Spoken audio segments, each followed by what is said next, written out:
किसान हमारा अभिमान है, किसान अन्नदाता है। लेकिन मेरे किसान भाइयों, मैं भी किसान का बेटा हूं, इसलिए आपके लिए कहना चाहता हूं, किसी के बरगलाने में मत आइए। राजनीतिक विरोध के कारण पूरे देश में भाजपा और मोदी बनाम हाल हो गया है।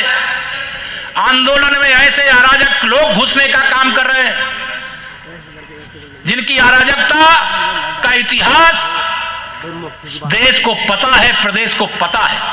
अरे की जय श्री राम।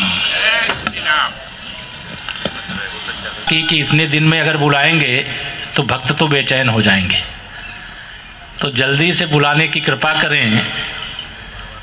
इसके लिए उन्होंने थोड़ा सा काम, जो जरूरी काम था, उसको थोड़ा सा अधूरा छोड़ा हुआ था, और मुझे लगता है कि वो हम लगभग 15 दिन के अंदर, बिहारी जी की ही कृपा मैं मानता हूँ।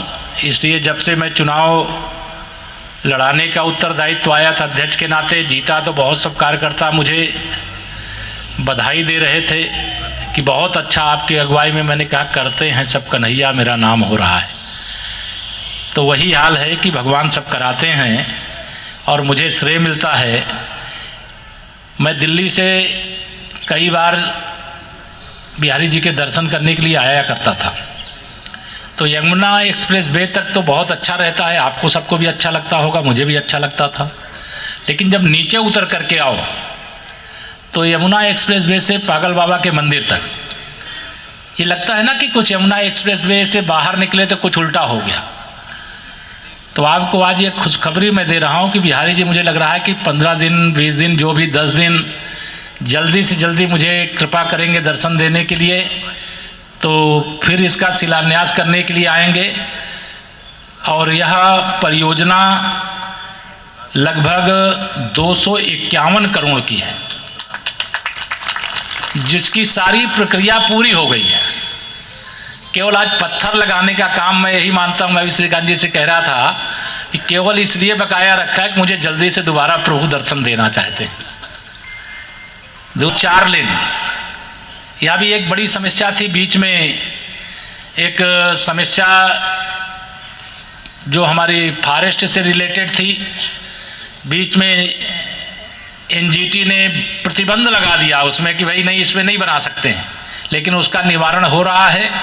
और मथुरा वृंदावन मार्ग भी ये लगभग 8 किलोमीटर का है, इसकी भी लागत 31 करोड़ है। इसको भी 4 लेन का बनाने की प्रक्रिया सारी पूरी हो गई है। तो इस प्रकार से लगभग 282 करोड़ की परियोजना, जिसके पत्थर आज नहीं लगे हैं, मुझे लग रहा है कि बहुत जल्दी वह पत्थर शिलान्यास की दृष्टि से यहाँ पर लगाने के लिए मुझे आने का सौभाग्य मिलेगा। ऐसा मैं प्रभु जी से प्रार्थना भी करता हूँ, और जल्दी से जल्दी यहाँ से जाने के बाद उसकी प्रक्रिया को हम पूरा भी करेंगे। 2017 से पहले और 2017 के बाद, 2014 से पहले और 2014 के बाद अगर आप समीक्षा करेंगे तो आपको जमीन और आसमान का अंतर नजर आएगा। तो यह परिवर्तन आप सबके आशीर्वाद के कारण हुआ। इसी के वजह से आज मैं आप सबको जो यहाँ पर कुल परियोजनाएं आपको सुपुर्द कर रहा हूं, जिसकी अभी मैं चर्चा कर चुका हूं, लगभग 282 करोड़ वाली। उसके अलावा कि हम लोग 622 करोड़ रुपए की परियोजनाएं, इसके पहले जब 2017 से लेकर के, जब से उत्तर प्रदेश में आपने भाजपा का कमल खिलाया, लक्ष्मी जी राधा रानी सरकार जी उसमें बैठ करके सरकार के खजाने को भी भरा और वृंदावन को भी सजाया, मथुरा को भी सजाया, पूरे उत्तर प्रदेश को सजाने का काम किया। यह मैं आप सबके सामने कहते हुए मुझे प्रसन्नता हो रही है कि विकास हमारी सरकार का लक्ष्य रहता है। और उस वृंदावन के कुंभ को बहुत सारे लोग नहीं जानते थे, लेकिन अभी प्रयागराज का जो कुंभ हुआ, जिस कुंभ में लगभग 24 करोड़ लोग आए और संगम की पवित्र धारा में स्नान किए, कल्पवास किए, देश और दुनिया से बड़ी संख्या में लोग आए। कि इतनी बड़ी संख्या में लोग आए तो कैसे इनकी व्यवस्था हुई और कैसे यह सब सकुशल वापस गए और कहीं कोई गंदगी देखने को नहीं मिली। और देश के प्रधानमंत्री माननीय श्री नरेंद्र मोदी जी आते हैं संगम स्नान कुंभ स्नान के लिए, तो उनके द्वारा जो कार्य किया जाता है, संगम स्नान करना, कुंभ मेले को देखना, कुंभ के लिए सरकार के खजाने को खोलना, जिसमें आपको मालूम है संगम के तट पर, आप में से जो गए होंगे जानते होंगे, एक किला बना हुआ है, उसके अंदर अक्षय वट हैं और अक्षय वट के पत्ते में ही ऐसी मान्यता है कि बिंदु माधव के रूप में भगवान विराजित होते हैं। उनके दर्शन पहले नहीं मिलते थे। ये पहली बार है कि मोदी जी के नेतृत्व में सरकार केंद्र में आपने बनाई थी, तो इस बार प्रयागराज के कुंभ में जो गए और अक्षय वट के दर्शन करने का भी उन्हें सौभाग्य प्राप्त हुआ। कहता हूं किसान हमारा अभिमान है, किसान अन्नदाता है, लेकिन मेरे किसान भाइयों, मैं भी किसान का बेटा हूं, इसलिए आपके लिए कहना चाहता हूं, किसी के बरगलाने में मत आइए। राजनीतिक विरोध के कारण पूरे देश में भाजपा और मोदी बनाम हाल हो गया है। अब किसानों के कंधे पर बंदूक रख करके चलाने की कोशिश की जा रही है। आंदोलन में ऐसे अराजक लोग घुसने का काम कर रहे हैं जिनकी अराजकता का इतिहास देश को पता है, प्रदेश को पता है। जब प्रदेश केंद्र की सरकार किसान संगठनों के नेताओं के साथ कई दौर की वार्ता करके जो उन्होंने सुझाव दिए, उन सारे सुझावों को मानने का एक प्रस्ताव लिखित में भेज दिया, और उसके बाद फिर कार्यक्रम में एक प्रेस करके कहा जा रहा है हमारे माननीय कृषि मंत्री जी, हमारे माननीय रेल मंत्री जी के माध्यम से कि किसान भाइयों को अभी भी कोई आपत्ति है तो सरकार से कहें, सरकार उस बात को मानेगी, विचार करेगी। लेकिन इतने सारे प्रस्ताव जो सुझाव दिए गए, उसके बाद अगर ये कहना कि हम फिर भी आंदोलन करेंगे, तो मैं यह कहना चाहता हूं कि मेरे किसान भाइयों, यह देश बहुत बड़ा है।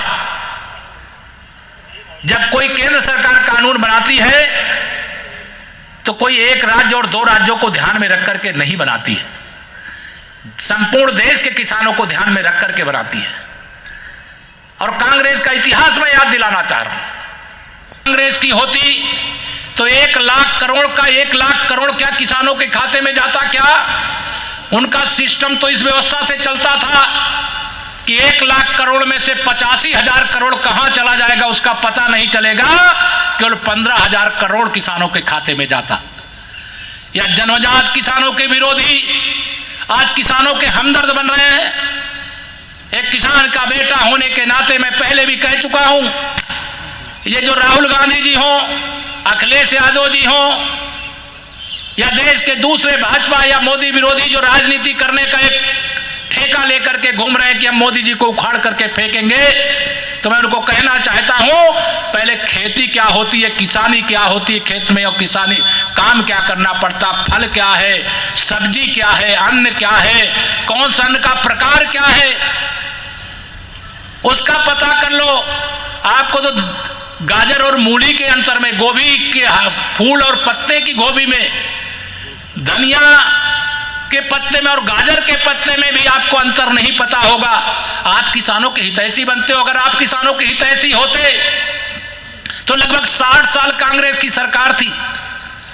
और मैं आप सबके माध्यम से कहना चाहता हूं, लोग कहिएगा क्या 60 साल में कभी किसी किसान के खाते में, आज माननीय प्रधानमंत्री जी तो साल में 6,000 दे रहे हैं, इन कांग्रेसियों ने क्या 60 साल में 600 रुपया भी किसानों के खाते में कभी देने का काम किया है क्या?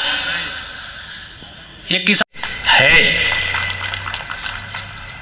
और सरकार में बैठ करके ये आपको जो भी लोग बैठे हुए हैं, चाहे मथुरा से प्रतिनिधित्व करने वाले हमारे माननीय श्रीकांत जी सहित सभी हमारे लोकप्रिय माननीय विधायकगण, और चाहे प्रदेश से कहीं से प्रतिनिधित्व करने वाले सभी हमारे विधायकगण और हमारे जो माननीय मंत्रीगण हैं, सबके मन में एक अच्छा भाव रहता है। हम सब कोई भगवान श्री कृष्ण की भक्ति, भगवान शिव की भक्ति, भगवान श्री राम की भक्ति करते हैं। और अगर भगवान शिव जी की भक्ति करने वाले लोग सावन के महीने में भोले बाबा को कांवर लेकर के जाते हैं, उनको जलाभिषेक किया करते हैं। इसलिए शुरू है कि आप सबके जनादेश के कारण, आप सबके समर्थन के कारण से माननीय नरेंद्र मोदी जी के नेतृत्व में दूसरी पारी शुरू हुई।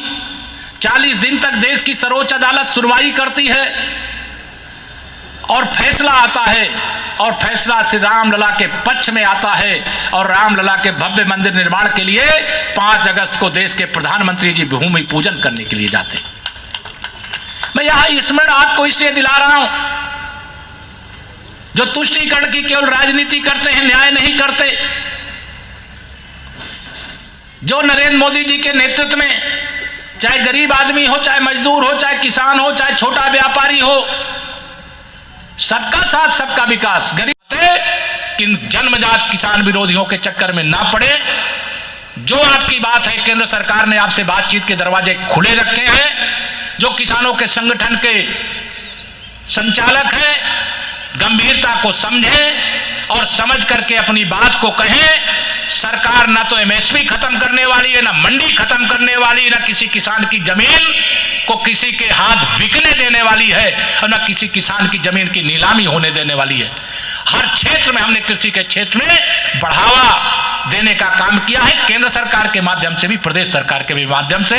आज इतना ही निवेदन करके या जो सौगात है आप सब वृंदावन वासियों को और बिहारी जी के चरणों में समर्पित करते हुए अपनी वाणी को विराम देता हूं। एक बार बोलिए तेजी से, बोलिए वृंदावन बिहारी लाल की, बांके बिहारी जी की, राधा रानी सरकार की जय श्री राम, भारत माता की। बहुत बहुत धन्यवाद।